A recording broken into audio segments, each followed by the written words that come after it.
তুই একটা জিনিস লক্ষ্য করছিস আর মানুষের চরিত্র উঠে গেছে।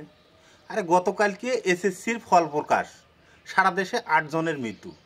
এরে বেটার ঘর, তোমরা পরীক্ষা দিয়েছেন পাশ করিবার জন্য, হ্যাঁ? পরীক্ষার পাশ ফেল রেজাল্ট বেড়াইছে, তোমরা আত্মহত্যা করেছেন। এই বেটার ঘর, আত্মহত্যা না করিয়া যদি কইলেন হয় মোরগদ আসিয়া যে আব্বা আব্বু ডেডি মুই বিয়াও করিম, তা মুই তোমাক বিয়াও দিন না। হ্যাঁ, বেটার ঘর বিয়াও করিবেন না, বেটার ঘর ফেল করছেন, আত্মহত্যা চোদাইছে। আর তোমার কুণ্ঠে কি হয় না হইলে মুই বোঝো না।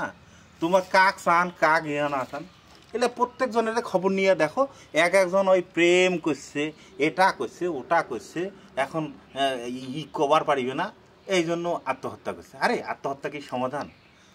যাই হোক, এই যাই যাই এই মোর কথালা শুনেছেন, জীবনে এই পথ বাছি নিবেন না।